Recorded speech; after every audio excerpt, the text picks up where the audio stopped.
Hi! Quick and டேஸ்டியான ஒரு chicken கறி எப்படி பண்ணுறது பார்க்கலாமா? 2 பெரிய வெங்காயத்தை சாப் பண்ணி எடுத்துக்கிறேன். தக்காளியை பேஸ்ட்டாக அரைச்சி எடுத்துக்கலாம். துருவன தேங்காய் கூட சோம்பு, கசகசா சேர்த்து ஃபைனாக அரைச்சி எடுத்து வச்சுருக்கேன். வாஷ் பண்ணின சிக்கன் கூட தயிர், இஞ்சி பூண்டு பேஸ்ட்டு, சிக்கன் மசாலா, ஜீரகப்பொடி, மிளகாய் பொடி, மல்லிப்பொடி, கொஞ்சமாக பெப்பர் சேர்த்து விரசி ஊற வச்சுருக்கேன். இந்த கறி பண்ணுறதுக்கு நான் கடலை எண்ணெய் கொஞ்சமாக எடுத்துக்கிறேன். இது கூட நறுக்கின வெங்காயத்தை போட்டு நல்லா வதக்கிக்கலாம். இது கூட ரம்ப இலைன்னு எங்கள் ஊரில் சொல்லுவாங்க.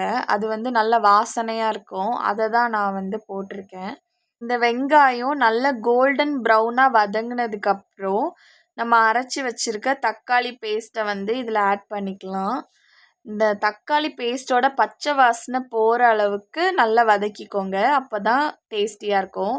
இப்போது மசாலாலாம் போட்ட சிக்கனை நம்ம இது கூட போட்டு நல்லா மிக்ஸ் பண்ணிக்கலாம்.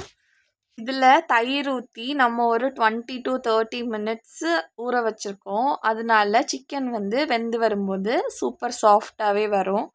இது கூட உங்களுக்கு தேவையான அளவுக்கு உப்பும் ஆட் பண்ணிக்கோங்க. இதில் எந்த வித தண்ணியும் ஆட் பண்ணாமல் நீங்கள் அப்படியே கிளறி விட்டு சிம்மில் மூடி வச்சு ரெடி பண்ணிங்க அப்படின்னா தொக்கு மாதிரி கூட வரும். ஆனால் நான் இப்போ கறி மாதிரி பண்ணுறேன், அதனால நான் தண்ணி ஆட் பண்ணிக்கிறேன். உங்களுக்கு உங்கள் ஃபேமிலிக்கு எவ்வளோ கறி வேணும் அப்படின்னு உங்களுக்கு தேவையான அளவுக்கு இதில் தண்ணி ஆட் பண்ணி நல்லா மிக்ஸ் பண்ணி விட்டுக்கோங்க. இதில் தண்ணி ஊற்றுனதுக்கப்புறம் நல்ல கொதி எண்ணெய் பிரிஞ்சு இந்த சிக்கன்லாம் நல்லா வெந்து வரட்டும். இதுலேயே சிக்கன் எல்லாமே மோஸ்ட்லி நல்லா வெந்திருக்கும். இது கூட நம்ம அரைச்சி வச்சுருக்க அந்த தேங்காய் மிக்சரை ஆட் பண்ணி நல்லா கிளறி விட்டுக்கலாம்.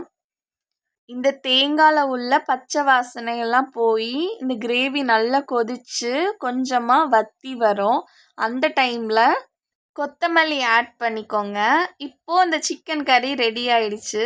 இந்த மாதிரி டேஸ்டியான ரெசிபீஸ்க்கு என்னுடைய சேனலை சப்ஸ்கிரைப் பண்ணுங்கள், ஷேர் பண்ணுங்கள், லைக் பண்ணுங்கள். பாய்!